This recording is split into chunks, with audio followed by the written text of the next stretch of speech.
Buenos días, tardes o noches a todos y todas, dependiendo el horario en el cual visualicen el video. Mi nombre es Valentín Velázquez y en la clase de hoy hablaremos de la anatomía de la arteria axilar.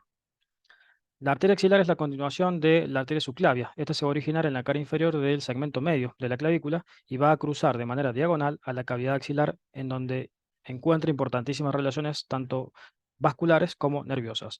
Va a finalizar a la altura del borde inferior del tendón del pectoral mayor, donde se continúa como arteria humeral. Entonces, como ya dijimos, se origina entonces como continuación de la arteria subclavia en el segmento medio de la clavícula. La dirección y el trayecto de esta arteria va a depender de la posición que tenga el miembro superior. Si el miembro superior pende a lo largo del cuerpo, como es el caso de esta ilustración, la arteria axilar va a dibujar una curva de concavidad que mira hacia abajo y hacia adentro. Ahora bien, si el miembro superior está situado en un ángulo recto con respecto al tronco, la arteria axilar se va a dirigir de manera transversal. Pero si el miembro superior se encuentra en flexión de más de 90 grados de hombro, la arteria axilar va a dibujar una curva que va a tener un ángulo de 90 grados con respecto a la parrilla costal. Con respecto a las relaciones, vamos a encontrar relaciones en toda la cavidad axilar, específicamente con el pectoral menor, ya que pasa por detrás del pectoral menor y esto permite la distinción de los tres segmentos de la arteria axilar: el segmento prepectoral, el segmento retropectoral y por último el segmento postpectoral.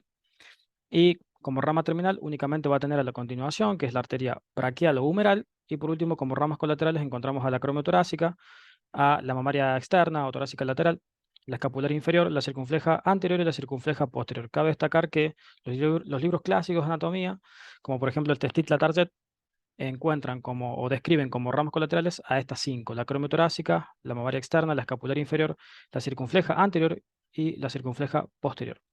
Bien, entonces, hecho esa introducción de la arteria axilar, vamos a empezar con la descripción de la porción prepectoral de la arteria axilar.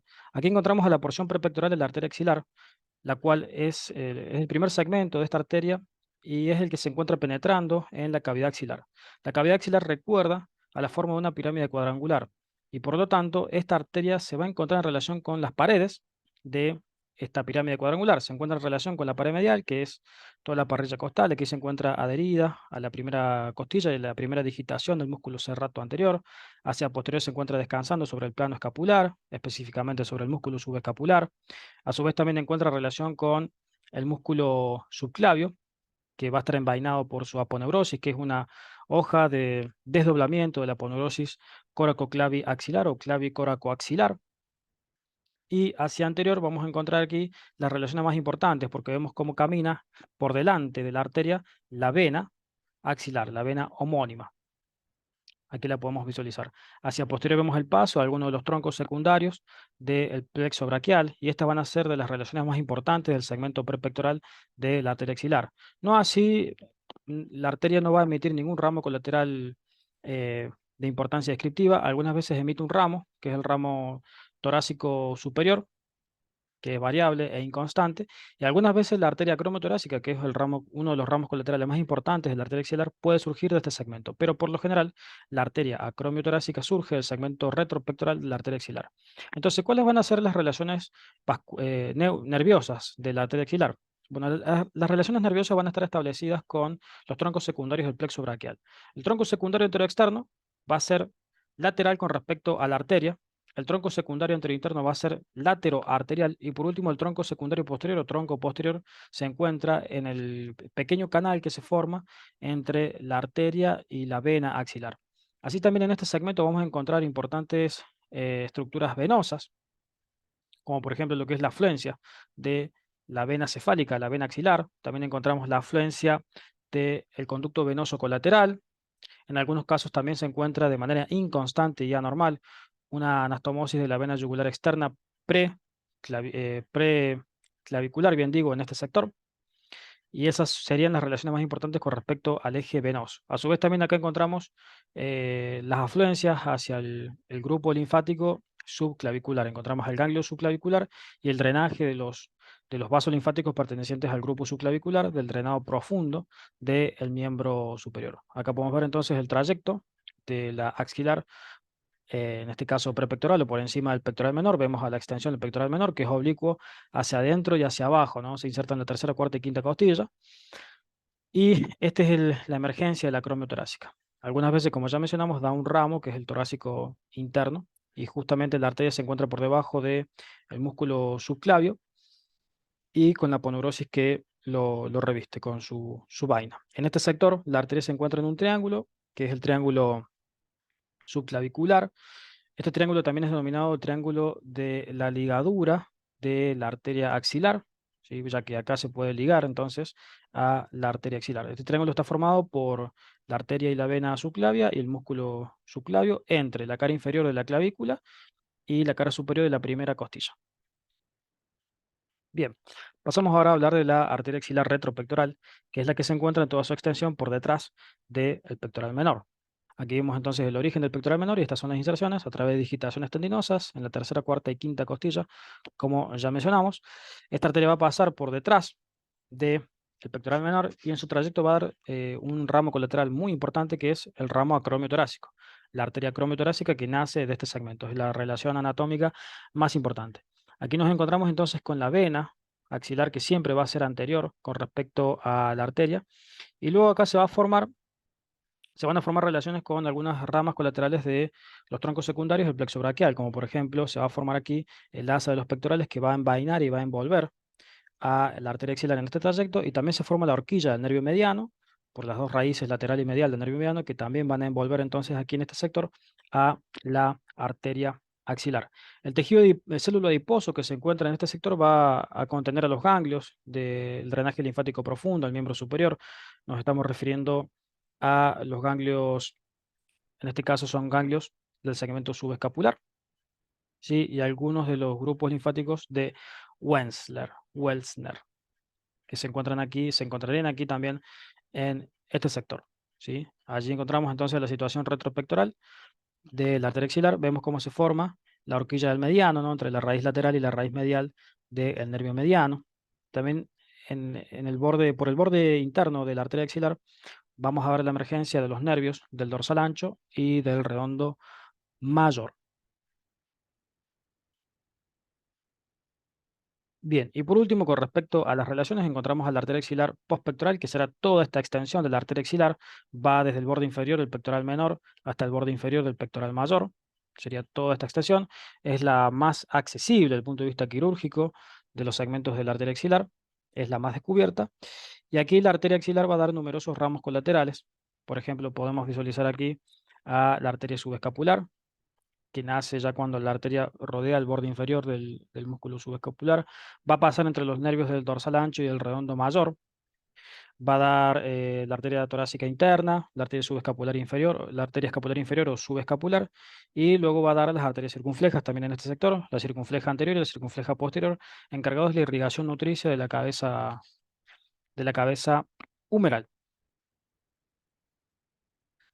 Bien, pasamos ahora a la descripción de las ramas colaterales. Como ya mencionamos, las ramas colaterales de la arteria axilar son 5, ¿no? En principio teníamos a la arteria tóraco-acromial.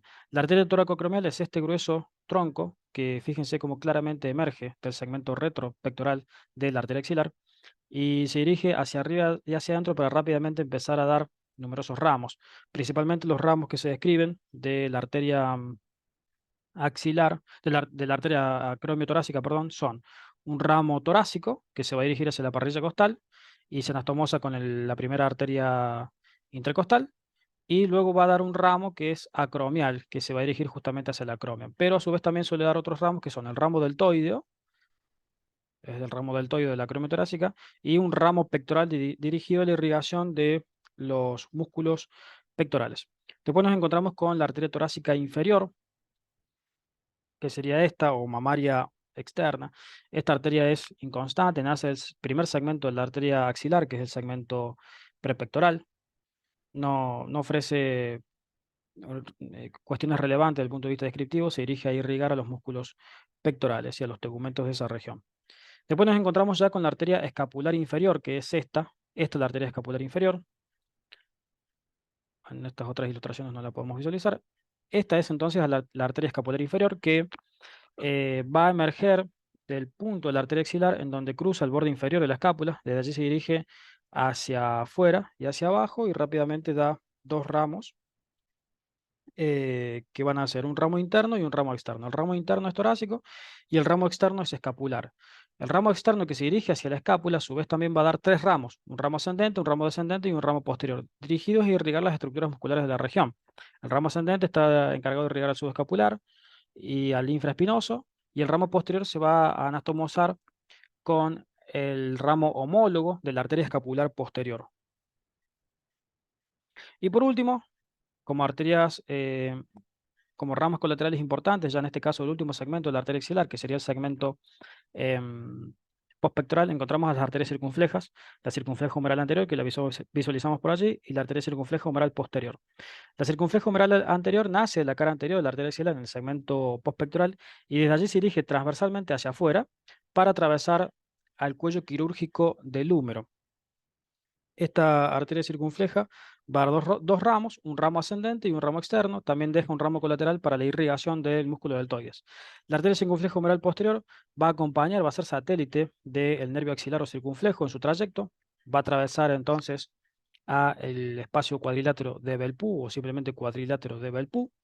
Y va entonces en este sector a dar dos ramos, un ramo ascendente y un ramo descendente. Uno de esos ramos se van a tomar con el ramo externo de la circunfleja humeral anterior.